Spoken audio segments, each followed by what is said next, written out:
Saturday morning community church, populist revelation and redemption. In celebration, of course, of 40 years of building people power and in anticipation of 40 years more and then 40 beyond that and only into infinity. It just makes me happier than a flea at a dog show. Be standing up here looking out at all of you CCI practitioners of the democratic arts, which you just described a good number of right there. You quoted breed whackers and right-wing butt kickers. I love you, CCIistas, because of your in-your-face populist attitude that you bring to every battle. But also, I love your ability to see the joy of the fight that we are in, the historic fight for economic fairness, social justice, equal opportunity for all people. That's what we really represent. And in fact, speaking of joy, I can tell you from experience that battling the bastards is just about as much fun as you can have with your clothes on.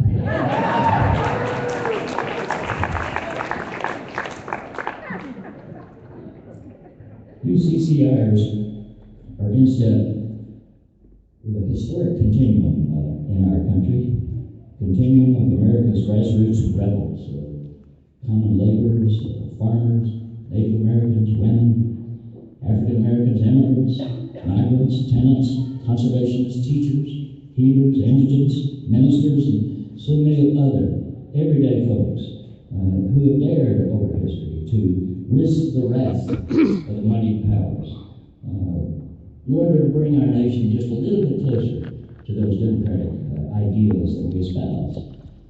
So I'm here on this 40th anniversary of CCI to say that you are connected not just through 40 years, but 240 years of American history, going back to Shays' Rebellion and the pamphleteers, moving on through the abolitionists and the suffragists, on into the populists and the unionists, and now into the civil rights movement, the women's movement, environmental movement, now the immigrant movement, the LGBT movement, right on down the line. That's a continuum. That's a continuum they don't want us to know about. That's why they don't teach it in history books. They teach, here's a war, there's a war, here's a war. That's how history happened. And here's George Washington, and here's, et cetera, et cetera. But, the history of America, first I'll just say that there's an old cowboy saying out in West Texas that you should speak the truth, but ride a fast horse.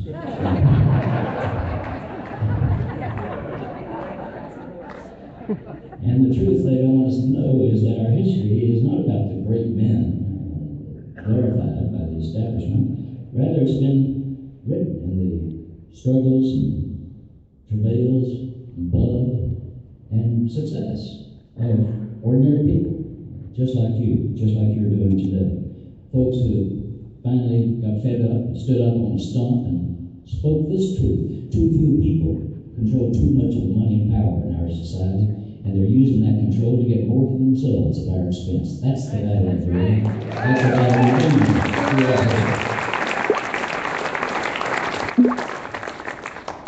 We're living in both dangerous and wonderful time, it seems to me. Dangerous because a cabal of these narcissistic plutocrats and autocrats have rigged political and economic rules to enthrone themselves over us. Then they insult us by standing up and saying, well, I got mine by my own effort. Well, as we say out in Lubbock, the bovine excrement. They got theirs by taking ours. Taking our jobs, our farms, our income, our benefits, our pensions, our higher education opportunities, our votes, our government, our possibility of a better future for our children. That's what they've taken from us. They've taken too much, which is why so many people are now coming together to fight back. I come to you not just from Austin, Texas, but from South Austin. And we have a little different attitude, a little bit more irreverent over on the south side of the river. In fact, our unofficial slogan over there is, we're all here because we're not all there.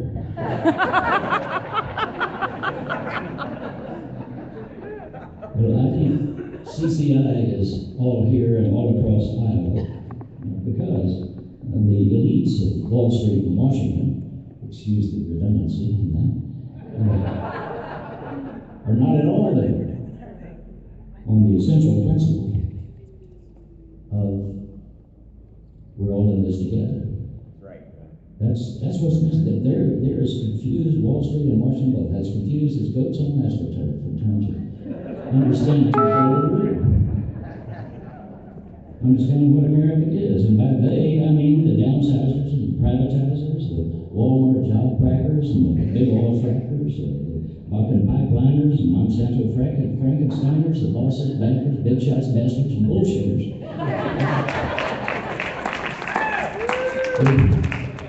They think they're the top dogs, and we're just a bunch of fire hydrants.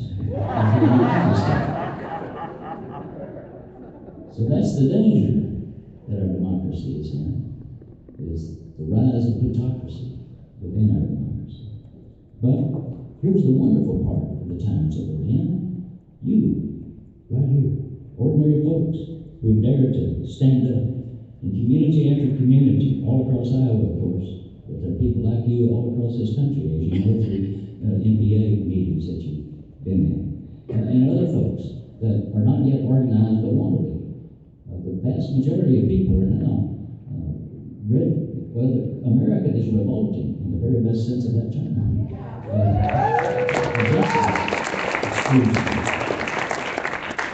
And after all, even a dog knows the difference between being stumbled over and being kicked, right? And we're being kicked, and people know that on a range of big issues. I've been honored to join with you here in Iowa and elsewhere as well to beat back the greenheads and boneheads who keep trying to run roughshod over us and over the American common good. First issue that I got involved with CCI was 4 years ago here in Iowa, working on farm foreclosures with George Naylor and Dixon Terry and a bunch of other good folks here in Iowa. Some of whom are not with us these days, taking on the outrageous action by our own government, siding with the banks, siding with the agribusiness giants against good family farmers. We were losing 50,000 family farmers a year at that time. In fact, I came to Iowa and had some sort of a rally meeting, and this was back in the tractor gate days, and here this farmer came up and said, "Hightower, do you know the difference between a pigeon and a farmer?" I said, "No." He said, "Well, a pigeon can still make a deposit on a John Deere."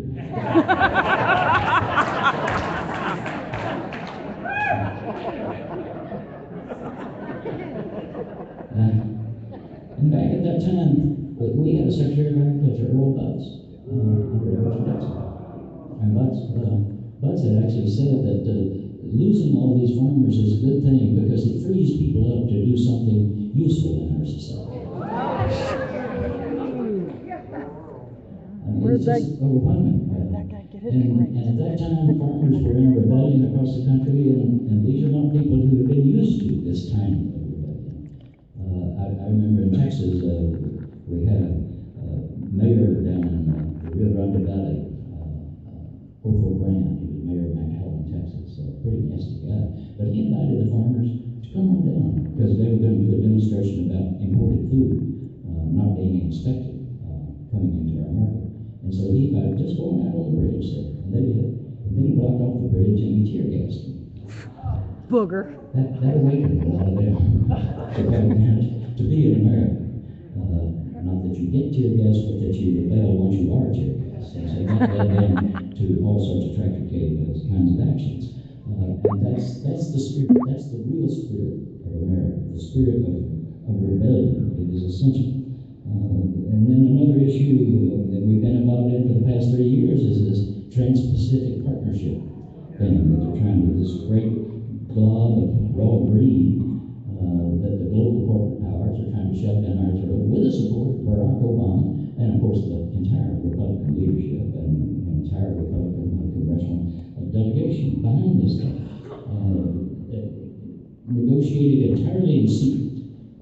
We're not allowed to have a seat at the table. Members of Congress cannot even attend the negotiations. They can't observe it. They're allowed to to see the drafts or work on the drafts of the proposals that they're coming up with. And of course, we're all shut out. There's an old saying in negotiating, and Ken Zinn here would know about, that if you're not at the table, you're on the menu. So we rebelled against that. And the good news is, I wrote about this in, I think, in the September issue, the lowdown, is that we're winning, despite these 500 corporate executives sitting inside with the trade officials of our governments, writing this thing out, doing it in secret, a very arcane concept, very, very hard to, seemingly complex for people to understand, but it's not complex at its core, of course. It's just, we're going to stiff you, basically. That's what it comes down to, and we're going to do it globally. So now a corporation from outside of our country can do what corporations inside of our country are doing to us. So, Lori Wallach at Global Trade Watch, at Public Citizen, just with 11 staffers, fought this thing back. They were going to pass it in 2013. They couldn't get it done because enough people began to get involved. Lori reached out to folks, including y'all, George Gale, Larry Cohen at Communication Workers of America, so many others got involved in this thing and began to spread the word. And that's all you have to do. Lyndon Johnson said you can't make chicken salad out of chicken manure. He didn't say manure. But that's all they had to work with, Yeah. So we just got to show people, here's what it is. And then people gag and then want to go to work on it. So just spreading the word on it. We stopped it in 2013 and said, well, we'll get it done in 2014. No, they couldn't get it done. Then, well, we're going to have it done by March of 2015. No, that date came and passed. They couldn't get it done. And finally, they did a little sneak attack through a fast track process, they call it, which means railroad. Basically, they railroaded through Congress with this concept. They won that with only one vote in the Senate. Barely got that done by buying enough senators to get it passed. But even then they had to still go negotiate the thing and get it settled. So they went to Hawaii, where they were going to finally get it done. But not only were we rebelling, but Lori was working with other countries, the 12 other nations that were part of this, and there were citizen rebellions in those countries as well. And so they couldn't get it passed there. And Lori and team, they had one morning, they had set a Guinness World Record of the number of conch shell blowers at 6 a.m. Oh, yeah. Oh, yeah. So they couldn't get it done. And so now they're trying it again in Atlanta in a couple of weeks, but I don't think they're going to get it done then. And even if they do, they still can't vote on it until about December of this year, even if they get it done then. And now we've got the presidential candidates involved, not only with Bernie Sanders standing up against it.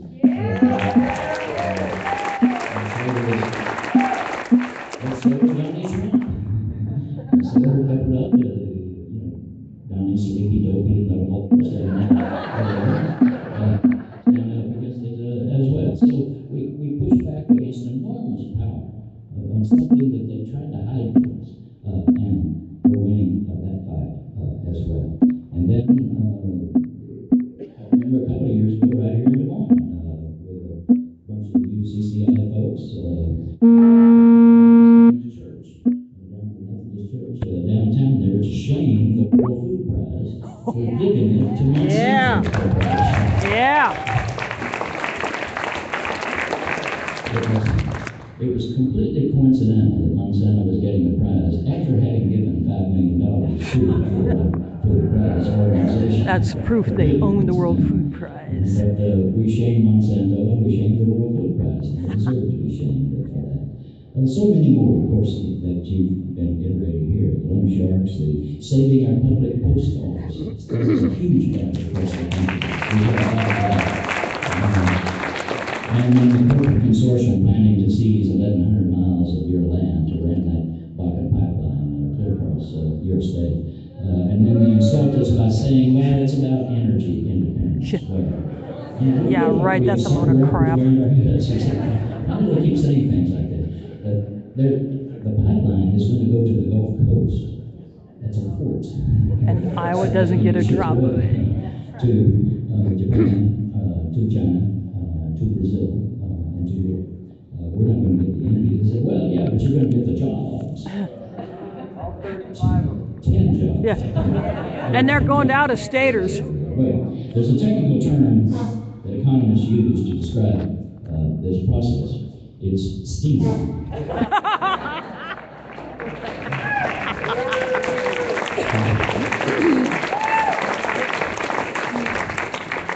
Faster than a gator on a pool.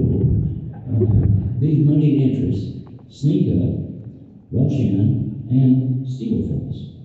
That's why a vigilant, united, fleet-footed group like CCI is so valuable, in fact, essential, if we're ever to achieve those ideals of fairness and justice and opportunity we have for all. You know, not only must we keep our eyes open, but as they say, the first job of a citizen is to keep your mouth open. But it helps if that mouth is attached to a brain. And that's what CCI brings in. Brings in people together to create a shared brain, sort of a hive sort of ability to do this and do that with each other and then figure it out and then go do something about it. Bring the information, connect it with each other, with strategies, with actions, and with success. I think that CCI in terms of a little hardware store Sorry is about just that. I was typing a tweet on my laptop. It's called Harold's Hardware. Been there a long time. It's not one of these big box things. It's not about half the size of this room. But it's a great place. You don't have to buy that whole carton of nails. They will sell you 2 nails. That's what you have. They'll say, well, what are you trying to do? Well, I want to build a lectern. Well, let's pencil it out here and see what you need. They will. You can borrow a tool. They'll say, here, you need a power saw. Take this and then bring it back and through.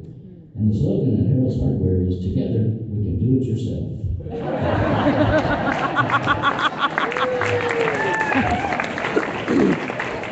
That's going to be our slogan, I think, because we can't do it ourselves, but together we can do anything, as CCI is showing. I'll leave you with this. It's from the old Aunt Eula, who was a farmer up in northeast Texas, and she and her husband Ernest, and something big happened there in the 1940s when I was a kiddo.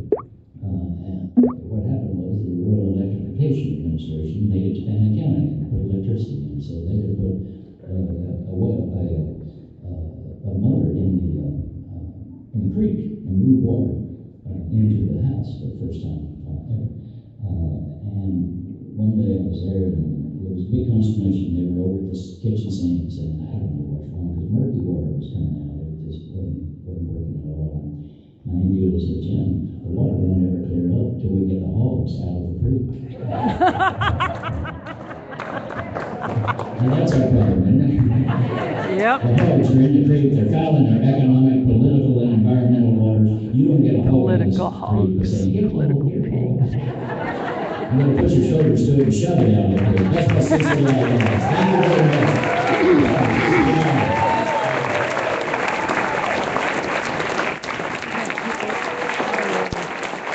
Giving a standing ovation for the electric. The crowd is probably a 100 at least in here.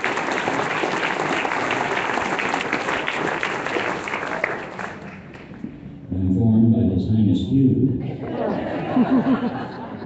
that we get to do some questions and comments from you. And I'm excited about that always. So if anybody has any observation, insight, humor, question? I know you do. You just there you go, brother. And if you ask a question, please form that in the form of a question. Yeah, it's not like Jeopardy. I would like to not ask the question directly.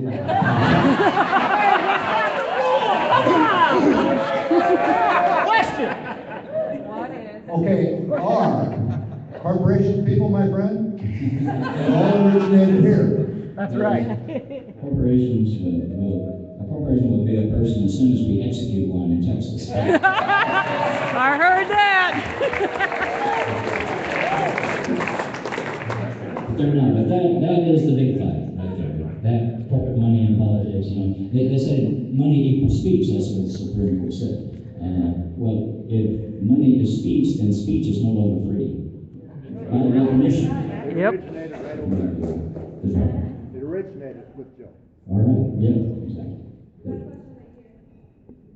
Mr. Hightower, when are you going to run for president? said, when is he going to run for president? But I have a lot of people who are good populist candidates around the country who are doing this great thing. We've got more than ever, and I will be helping Bernie Sanders. But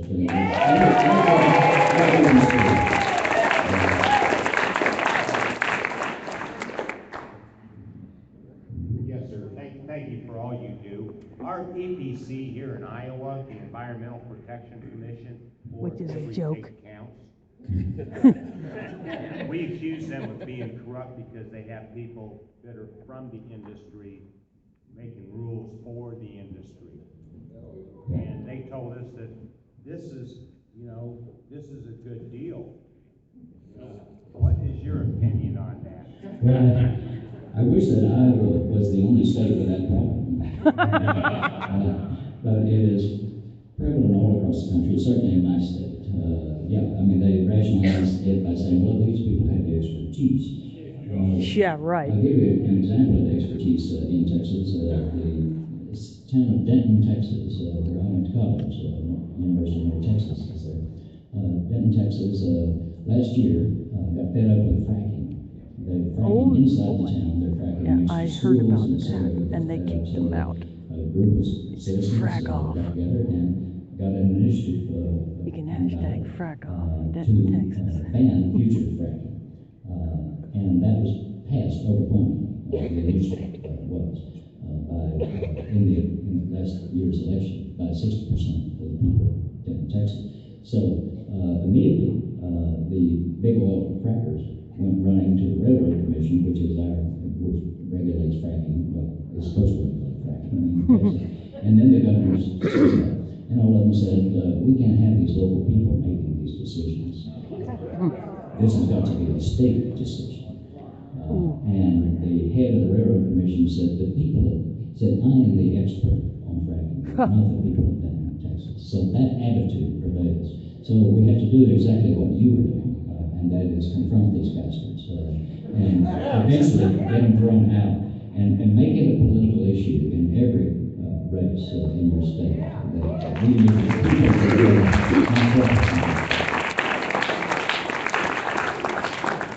Hello, thank you for coming.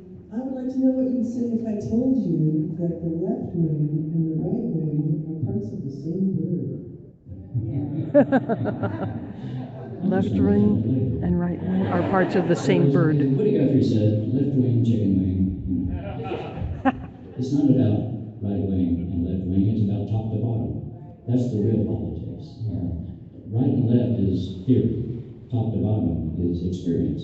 It's your zip code. You know where you are. And the vast majority of people in America know they're not in shouting distance to those powers at the top, whether they are Democrats, Republicans, left wing, or right wing. So that's got to be our approach. And that way you can reach people that do not consider themselves left wing, and they're not Democrat, and therefore might not want to talk to you. But if you go about it, about the powers that be, you're running roughshod over the powers that ought to be, then they're willing to talk to you.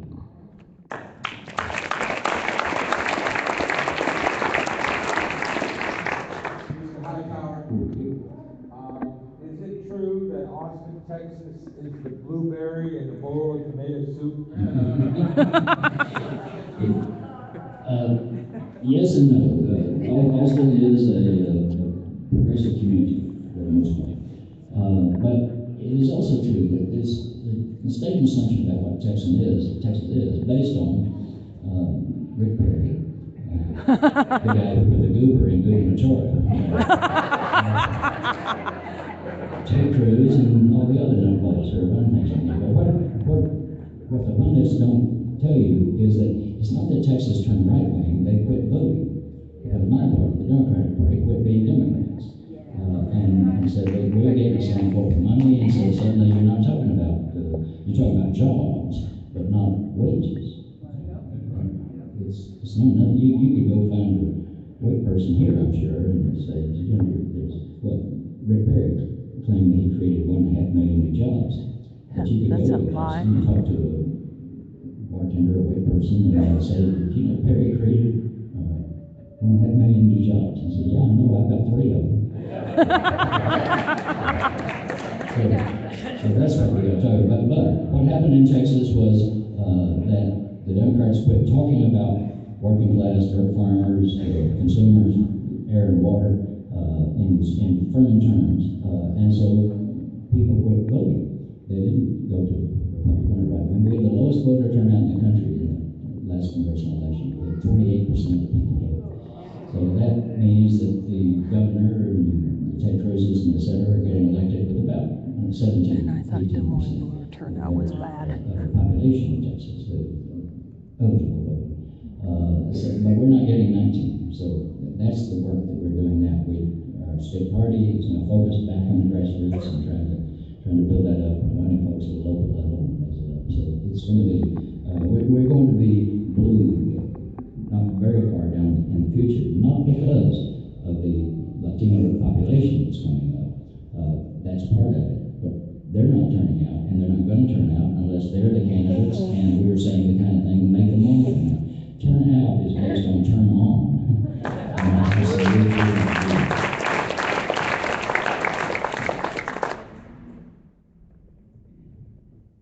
Thank you, Mr. Hightower.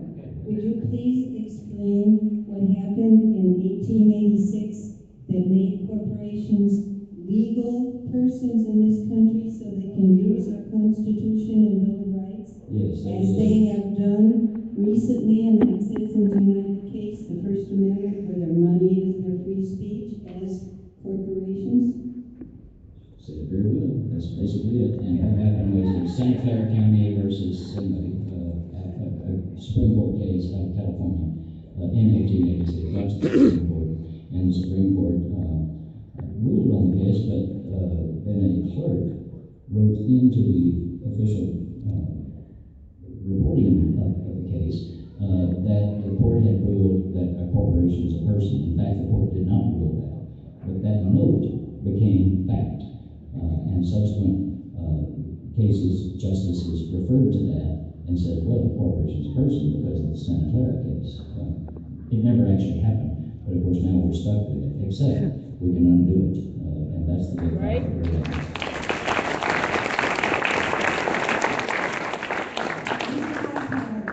Could you please talk about the obstacles that are being put in different states for people to vote and register and vote?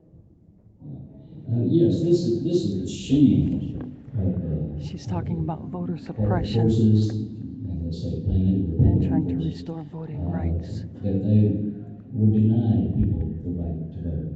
We'll encourage everybody to vote, make it as easy as we possibly can. There is no voter fraud in the terms of which they mean in the country.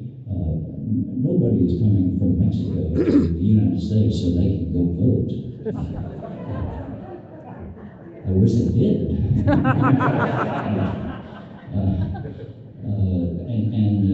Reverend Barber has been in the fight. That Moral Monday movement in North Carolina was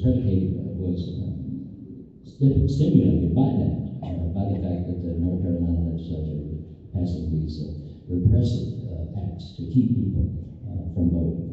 And it is people of color, it is poor people, it is senior citizens, it is students. They want a majority of people basically to be shut out from the polling places. We need to make this an issue. We need to be right in their face, saying, why would you stop somebody from voting? They have no answer to that, basically. So keep pushing.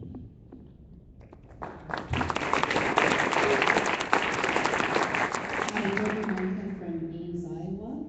I'm sure that you're familiar with the agricultural situation in Iowa, corporate ag rules.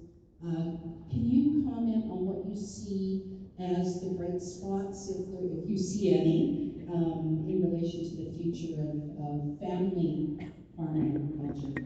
Yes. I see many bright spots. I'm certainly familiar with what's happening here, particularly the CAFOs, the combined animal feeding, which are essentially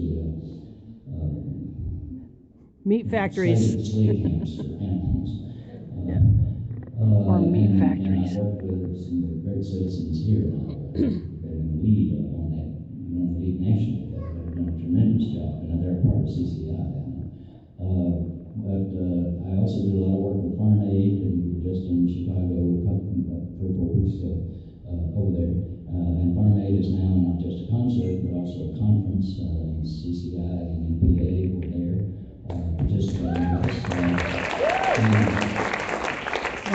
One of the talking CCI about, organizers not just actually how spoke miserable at Farm things Aid are, but for the 30th what we can do anniversary to make it concert. better. And so there's all sorts of great new groups that are out there. A Young Farmers Association that does the heavy work of helping young farmers. More and more people want to farm. The actual number of farmers is increasing, largely because young people want to farm. And getting credit, figuring out how to do it, it's not a natural act. Farming. And of course, it requires a great deal of just hope. I mean, you're taking a seed and poking a hole in the ground, putting it in there, and saying, something's going to happen. If you get water, if the bugs don't eat it, etc. If there's a market price for it when it does. So, but there's the greatest rebellion, the greatest populist success nationwide has been in food, with the farmers markets and direct marketing. Farmers, I call it the upchuck rebellion.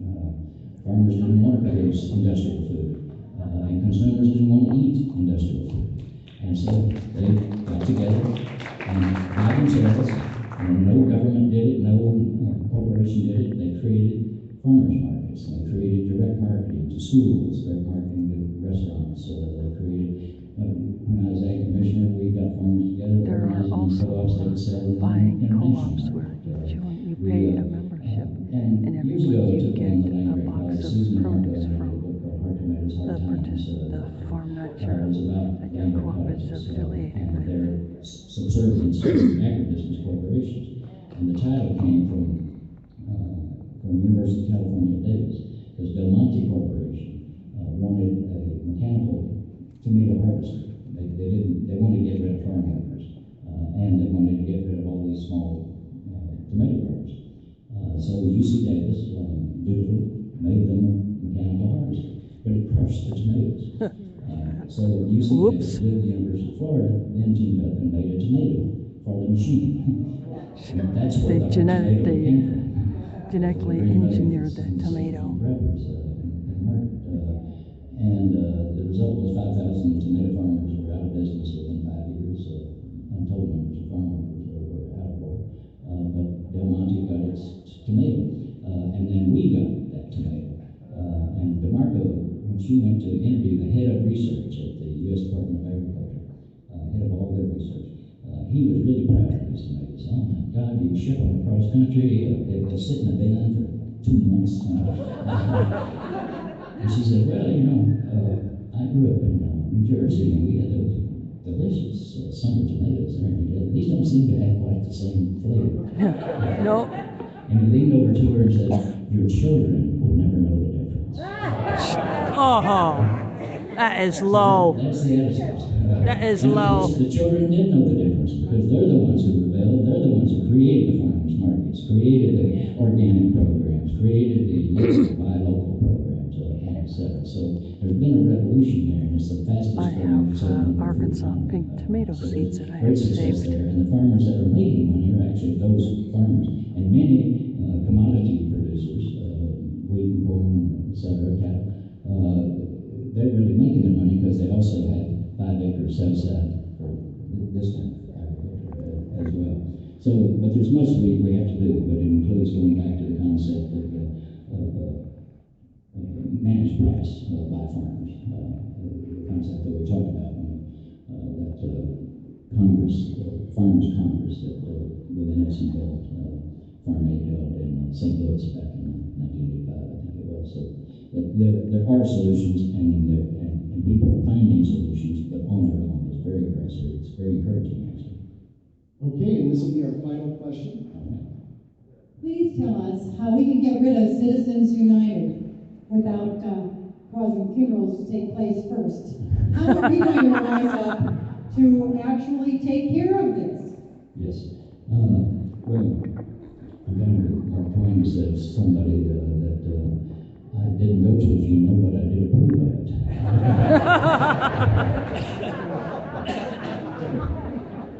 That would be one. Well, we have to do it the old-fashioned way, and that's hand-to-hand, door-to-door, county to county, state to state, building the movement. That is is taking place. Again, Public Citizen is in the lead on this. There's another group, Free Speech for People. Move to amend? Move to amend, Free Speech for People, about three of these major groups that have been organizing and doing terrific work. And I don't have the current numbers, but it's something like 16 states have now passed, the state legislatures have now passed resolutions to the Congress asking them to send to the people a vote to overturn a constitutional amendment. And That is 16 part of states the have done process. that. 700 cities and counties have done that. You include Los Angeles, major cities all across the country. And Des Moines? Okay. Yeah, Des Moines passed a resolution also supporting an amendment to the Constitution to overturn Citizens United and McCutcheon. These are members of the legislature who are going to run against that Congress credit at some point.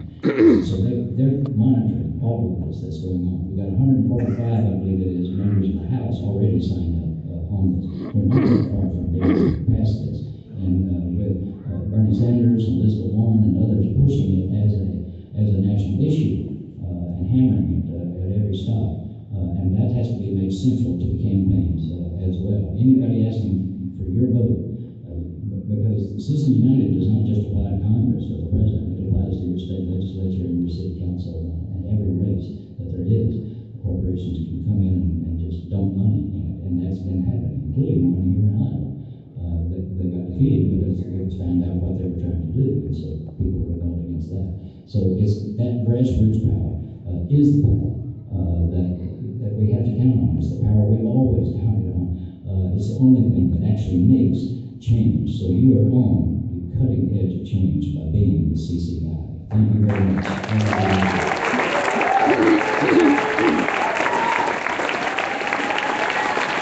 Everybody's going to stand up again.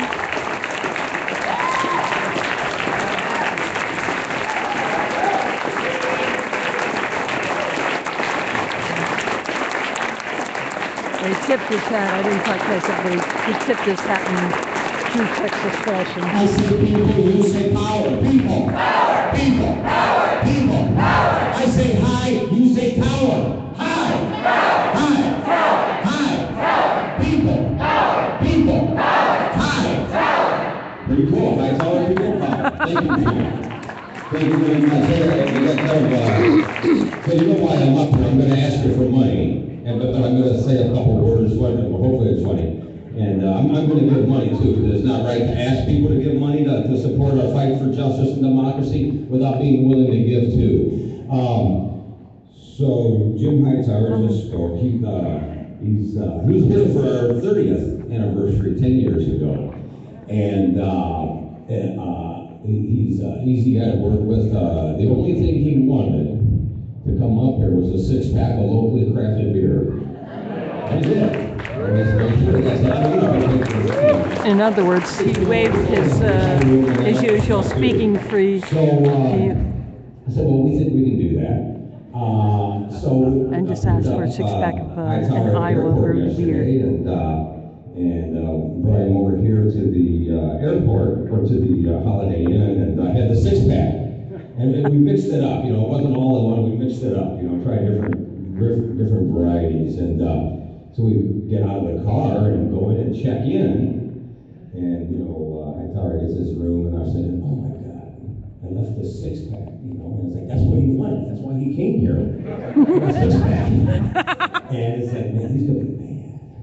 So I go back out to the car, six-pack's gone. Oops. And it's like, oh my God, there's a beer bandit here. And I get in the front seat, and there's this little note from Hightower. He says, Hugh, I got the six-pack, thanks.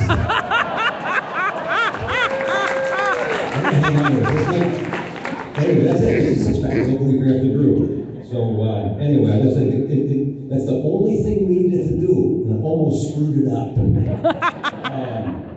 By the way, on your tables too, you gotta, if you don't subscribe to Lowdown, you've got to subscribe to Lowdown. And it's well, how do you do that? How do you subscribe to Lowdown? Well, inside this edition is an envelope. And so all you do is you read it, you fill it out. I tell you, this is money well worth it. Lowdown is punchy, populous to the point, helps communicate with lots and lots of people around the country about what's going on. So we can use that information to organize for justice and democracy. So check this out, and then there's an envelope. And if we run short, we got more envelopes. So if anybody I'm going to give you a that look at needs an this envelope is Lowdown. going to sign up for Lowdown, not a problem. It's a newsletter. So we're asking you to do that. By the way, both Hightower and Sally Cohn had op-eds in the, yes, That announcement. what's that? That thing you were going to talk about is good. What's that? The lunch thing? Yeah. Okay, good. So Sally Cohn had an op-ed in the paper, registered. I was just passing copies of that Lowdown to the others at my table. I say Sally, you say Cohn. Sally! Sally! Sally! Apparently, and I didn't know this, I got quite a fan base across the country, well, among young people anyway. Sally's daughter, Willa, do you guys have a wireless mic out there? Could you ask Sally word for word what Willa said when you were coming out here? Your whole staff is mad at you for telling the story, you know that. They don't think is that hat gonna fit after I tell the story? Right? Well, does everybody know about the times you beat a goat in an eating contest? Does anybody not? Raise your hand if you don't know this story. Well, let me tell you, now I know what I'll be doing for the first part of my workshop. So the first part of my workshop will be telling the story of when Hugh beat the goat. Workshops, and there'll be several going at the same time, so I will pick one of them and try to stream it. But when the break comes, I will shut my stream down, and I'll probably go up to my room and get my power pack. Where are you going? I said, I'm going to Iowa. Oh, you know who I'm going to see? I'm going to see Hugh. She said, Mama, will you tell Hugh I'm a really big fan?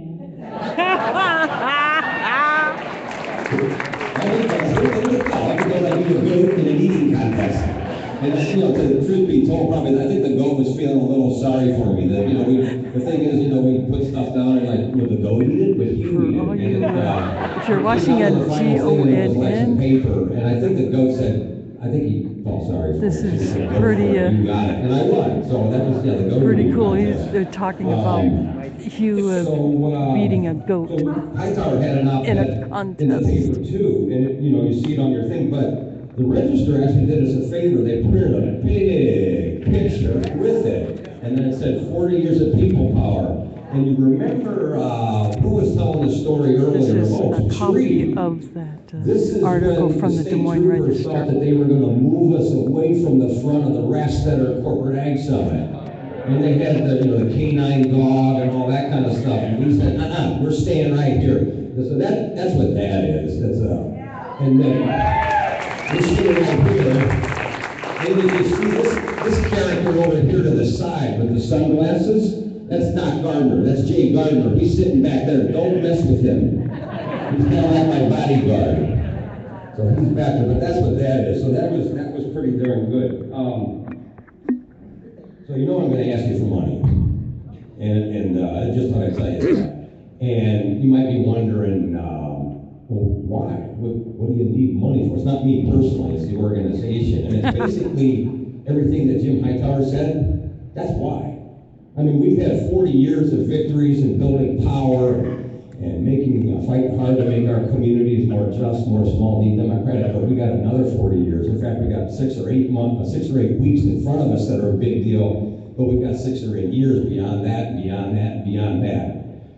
So it's what Jim Hightower was saying. But and anybody heard of Pope Francis?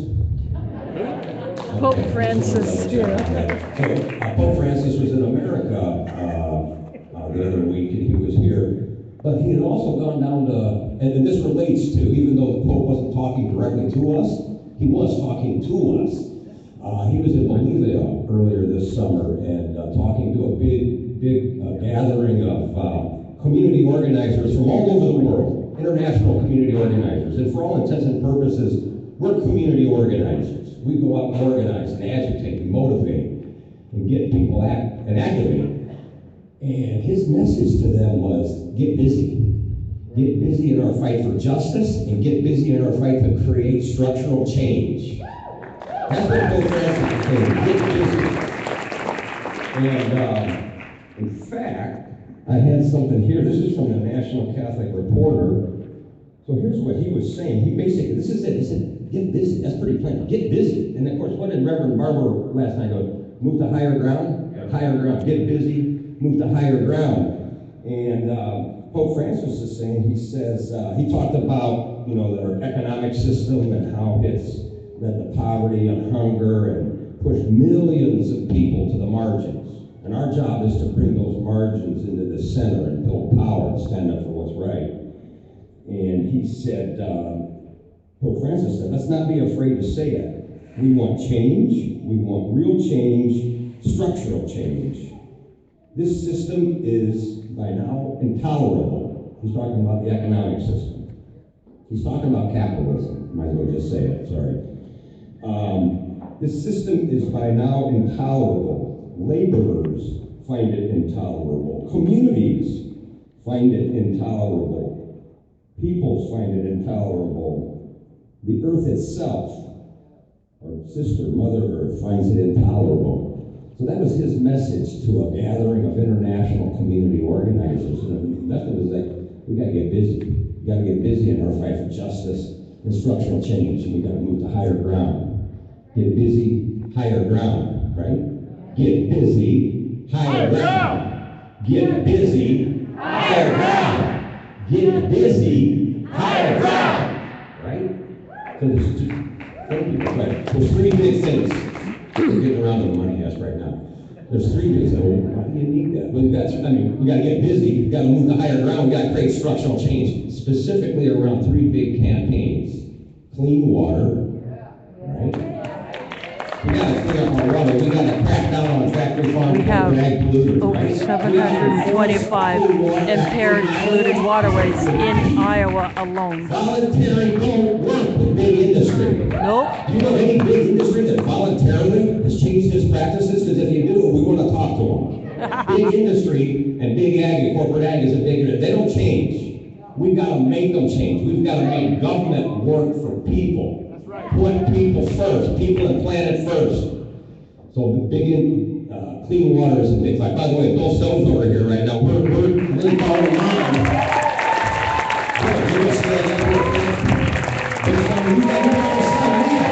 Bill Stowe is the head of the Des Moines Water Works. We know corporate ag ain't gonna change. Voluntary don't work. I'm sorry to all the teachers. I know it said voluntary doesn't work.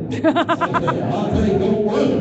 We need mandatory rules and regulations coupled with tough fines and penalties, strict oversight. We need to enforce the Clean Water Act in Iowa. Plus a detailed database of all factory farm pollution events. You're going to learn more about it later today, but we got two big meetings coming up where we're basically with EPA and DNR. And the head of the EPC, the Environmental Protection Commission that Kevin talked about, she's coming to our office in mid-November for a meeting. I am so going to be there. I am so going to be there. They enforce the Clean Water Act in Iowa with T. So that's one big, clean water. Next one, clean energy. All right. Anybody heard of the Bakken pipeline? Hashtag no Bakken, B-A-K-K-E-N. Which is the state agency that makes a decision about should this thing be built or not. And if it is, are we going to use eminent domain for private gain? Oh, heck no. IUB has said that hearings IEB is Iowa, is going to be in Boone. IEB is Iowa Utilities Board. They are the state government entity that will sign off or decline the permit for the Bakken pipeline. We've got to pivot to a clean energy economy based on solar and wind, democratically controlled. And also geothermal. Small d, democratically controlled locally owned. We've got to pivot. We've got to keep it in the ground. So we're fighting the Bakken pipeline. That's coming up. Oh, it's big coming, but big date's coming up. They're gonna fight for 15. How many people think 725 is a very, very good wage? Would have been good back in the 40s. Poverty wage. Bernie Sanders says it, other candidates say it, I think, maybe, not sure. Yeah, O'Malley says it. There's some presidential candidates out there that are squarely in favor of 15. And we are part of the national fight for 15. There's a big strike day coming up, November 10th. We're going to be out in force organizing fast food workers. Actually, National Day of Action, November 10th for Fight for 15. You can hashtag Fight for 15. But we're building up to that on November 10th. It's a national strike day. So those are the three big campaigns that we're asking you to help support with an extra gift right now. Clean water, clean energy, fight for 15. Right? So Larry's Ginner here somewhere. So Larry, you want to say you're going to start off with a Ginner challenge, right? Could you explain what a Ginner is? Yeah, I'm going to stand up so people can see it. I will donate $300 today, and if I get 10 people that donate $300 today, I'll match that with $200, an extra $200. Got any takers? So that's Wendy Barnes. Okay. So Wendy's in. All right, we got staff, we got Pat Bowen, we got Keith. Wait, there's too many hands going on. Keep them up. That's how we get. We got Keith Cooper. We got Pat Bowen. We got Vern Tigas. We got Ginny Meyer. Ginny knows a lot about Hungarian beer. She was a school teacher in Hungary for a long time. She knows about beer. Sonia Ash. Back there. Then Jane Alderman, we got Sherry Hawk. Sherry Hawk's a nurse. You need to connect with Ken Zinn, National Nursing. What? All right. Awesome. Right here's that check. Oh, it's Lisa Whalen. Lisa Whalen, she's a medical social worker. Now, here's Tom Randall. All right. What? Double gift. Double gift. I said double. You said gift. Double. Double. Well, I don't think anybody's saying that. Who else? Oh, we got Stephen Pease over here. This is just like an auction, except it's not really an auction. There's Ross Rivers back there. Joe Fagan. I say Joseph. You say Fagan. Joseph. Joseph. They're saying anyone who donates a particular amount or... Okay, who else? What else? Oh, wait. The Ginner is not the ceiling, and it's also not the floor. It's a first name and everybody else's last name when they're making the pledges or actually cutting a check. Out over 12 months, it would be like a 1/12 Ginner. Or you could say, you know what, I'm going to give you just a half a Ginner right now. And be done with it. So it's like, so the Ginner is kind of a starting place. You can go above it, and you can go below it. What else? Who else we got? Laurie Nelson. Oh, we got Laurie Nelson. We got, who's over here? What? Something happened over here exciting. I'm not sure what it was. It's like, all right, what else? So, by the way, here's another thing that we've done. There's been tables at previous conventions where tables have kind of gone in.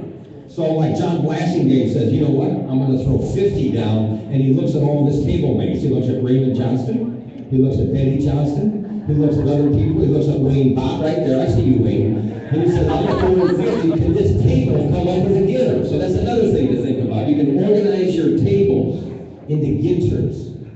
All right, what else we got? Who else? Come on, we need some exciting news here.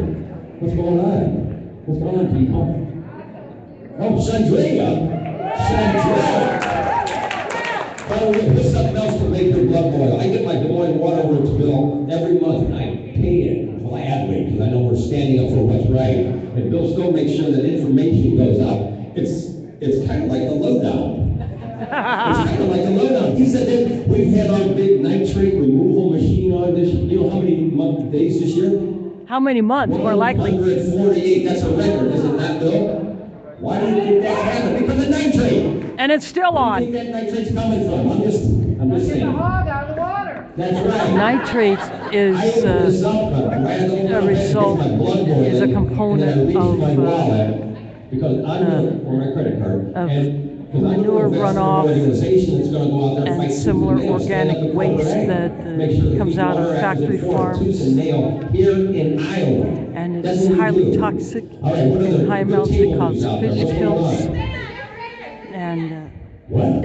it cannot be boiled out. That's It has to be ridiculous. filtered out with an expensive machine that is specifically designed to filter out nitrate. Giving a pincher every month? Is that? Oh, I misunderstood. I'm sorry. All right. You know, I hope. So who else? What else? We got to fund this. By the way, I'm gonna talk about the Old Testament again. I know I talked about it last night. You know, you heard the story about Moses.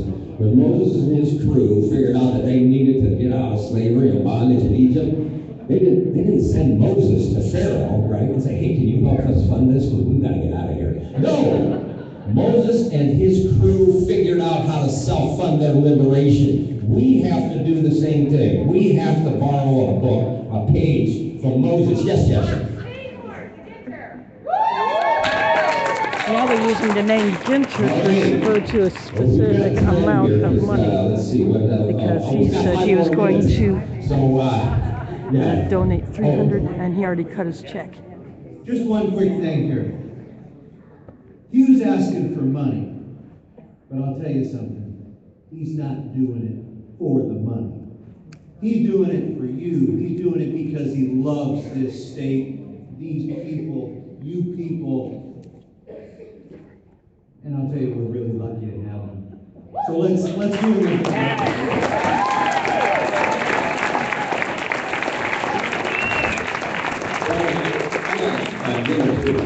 Thank you, Keith. By the way, that was not planned. Well, I thought that Keith was fine. Can you jump up under the seat? That was good. Appreciate it very much. And I did forget to mention last night, because sometimes people over, and yeah, we're angry, because we look around and we see injustice, and that ain't right. But that anger comes from love. All of our work for justice and democracy is firmly rooted in love. Yes, Jess? She said 2 more people who donated money or made a pledge. All right. Okay. Just people yelling more names. Yeah, another one. So someone said they will be a monthly contributor to CCI. I want to go back to Larry a bit. So Larry, what'd you say? Like if there was 5 people that gave a dinner, you'd give another 1,000?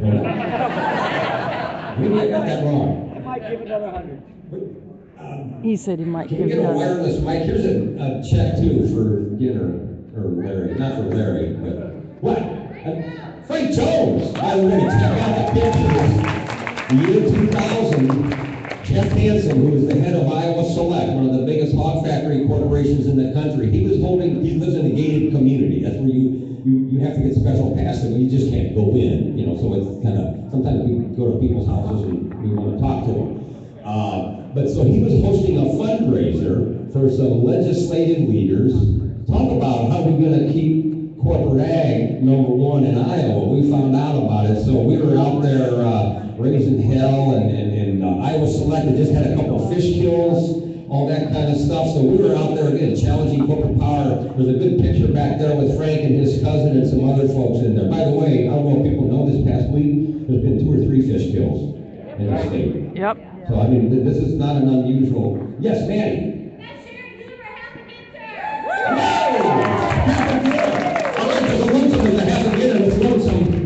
He needs a partner. Yes. We got a new member, Katie Allen. Fantastic. What about that lonesome dinner? Have dinner back there. There's a lonesome. You want to be lonesome? I think it was like 6 6 guitars. 6 guitars. By the way, Jeannie Meyer, who is sitting up here and knows a lot about Hungarian beer, she's from Lone Tree. There's only one tree in that town. He's making a joke. What? Jeanette Bauer. I'm a monthly giver, and I'm going to up my monthly giver because I believe in CCI, but I also want that mug. Yeah. So you know what she's talking about, right? She's like right here. Ken Bones holding up that monthly giving mug. If you want one of them mugs, you got to sign up. signed up, you gotta increase your, by the way, I'm just saying too, money in Iowa doesn't just have to come from Iowans, Ken. He's taught someone from out of state. Has signed up, she and her friend, and by the way, one of the guiding principles, like if you want to be a friend with Bree, you gotta sign up as a CCI member. I mean, it's one of the first or second things. It's like, you want to be a CCI member? Like, no, I don't have time. You know why? Because we believe in justice and democracy for everyone. Yes.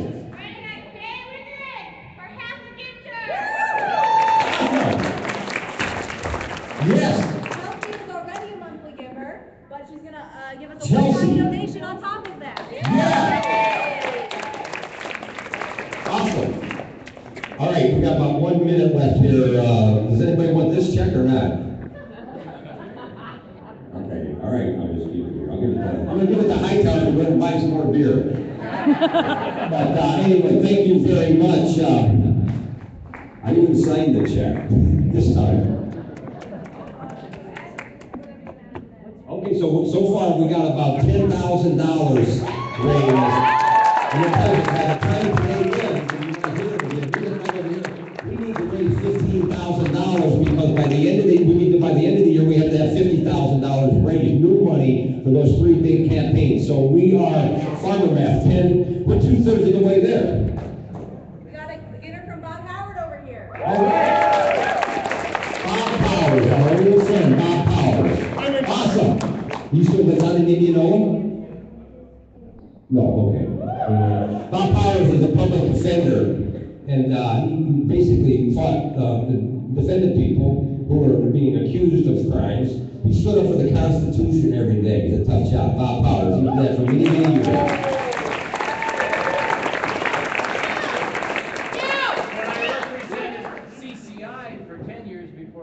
That's right.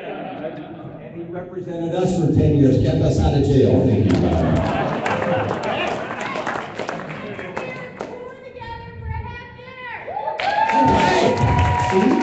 Maybe that table can marry that table back there. Oh, man! All right, we're getting closer, so we got to get to 15,000 by the end of the year. Or no, by the end of the day. Sorry, I'm getting punched up. All right, I have not been drinking today. That's about it. Thank you, everybody. Thank you, Hightower. Thank you, Tennessee. I'm going to go ahead and shut my stream down. And I got a fan base out there.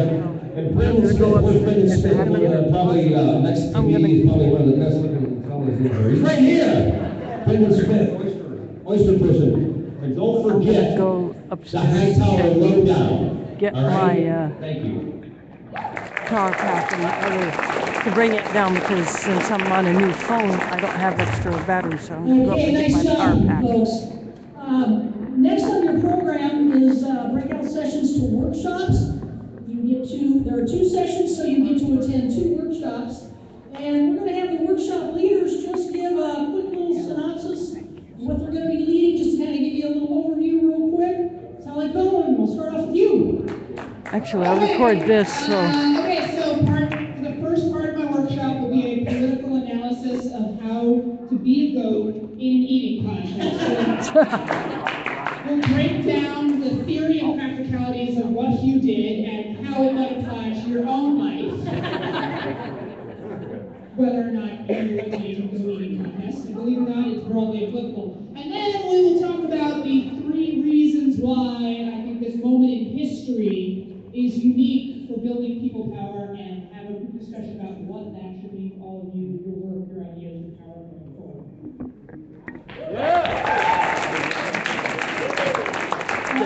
Kim Zinn, give us a little quick synopsis. Good morning. Morning. We're going to talk about taking on corporate power. What it means to build a transformational movement. And so I hope you'll come and join us. Thank you.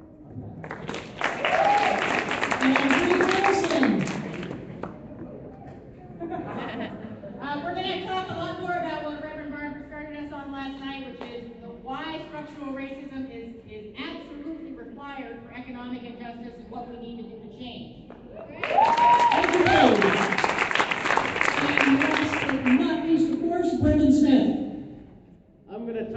about why climate change is a populist, not environmental issue, how the KXL pipeline can be a model for the Bakken pipeline, getting over jobs versus environment challenges, and why climate change means this could be the time for a massive food fight between corporate ag and small-scale climate farmers. Okay, are we getting an update on how much we've raised at this point, Katie or Melissa? Almost. They still got a few more checks to add.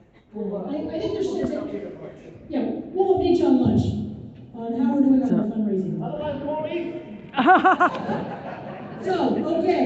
No, he's teasing about Breakout that. time, there's actually a break just before we start. You refer to your programs, workshops are going to start right at 10:25 sharp. Okay? So take your bathroom break or whatever. So I will go down and I'll pick a workshop and I'll be back in a few. Thanks for watching and I'll see you on the